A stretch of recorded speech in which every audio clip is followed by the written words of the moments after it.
तो भैया आज हमारे सुबह सुबह कोचिंग के लिए मन आ रहा, तो लड्डू भाई हमारे घरे पहुंचे ना, कहने कोचिंग ना चलबे, तो कहनी हम ना जाए, तो लगने हमारे बैग खोजे, तो बैग खोजे खोजे तो मैंने आखिर हमारे रूम में पहुंच गए। रूम में पहुंचे नहीं तो यहाँ से पा गए, तो हमारे बैग बैग उठा के चलने लेके भाग, तो लगनी पकड़े ना, ये पकड़े ना हमारा दवा, तो फिर भगने यहाँ से आके फिर यहाँ लगने अंगुली देखा, तो फिर पके नहीं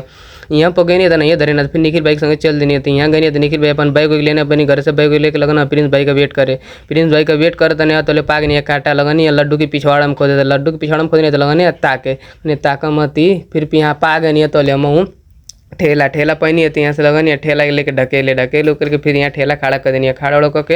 हाँ तो देखो तो टेम्पो लड़ी तो मुँह छटक के चलनी है बैग, तो टेम्पो में बैठने है, टेम्पो में बैठने है, तो लड्डू भाई खूब हंसता नहीं, तो कहनी हंसमती नहीं चाचा उतार दें यहाँ पे। फिर कोचिंग में पहुँचे नहीं, कोचिंग पहुँचते हमारे देखते सर जी वेट करता हूँ हमारे खातिर, तो कहने कि लड्डू भाई तनी देखो कुछ करो, तो लड्डू भाई गए पैर और छुने पैर और छू के तो हम पड़ा मड़म कहने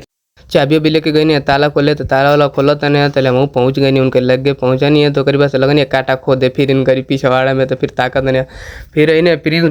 भाई सोचे नहीं तनी मैंने इनका बेइज्जती करी, तो इनका क्या बेइज्जती करी लगना मुरुर मुरुर ताके लगने मिस के, तो मिस करना उसका ना फिर बैठना, तो इनके लड्डू भाई भोग देना है काटा, तो फिर ये कूदना है कुर्सी पर से कूदना, तो कहने कूदा मत ही कट में बस हुई नहीं खे, तो हम अपन हाले लिख लेनी लिख लेनी है, तो लड्डू भाई लगना निखिल भाई को परेशान करे, निखिल भाई को परेशान करे, तो खाली हंसो तो कहनी सर जी बोलत नहीं करते, ये मोबाइल चला तो बोलिए कहाँ से, तो लड्डू भाई अपन गम वाला गाना गावता ना, तो कहनी गम वाला गाना गावत रहे तो ठीक नहीं का लगा था सम्मति, फिर तकना होगा ना, फिर एक बार प्रिंस भाई के लगेगा नहीं देखा कोरे में कुछ चलावत शौक बोला देखा नहीं, तो यहाँ चलावत ना नहीं इंस्टाग्राम।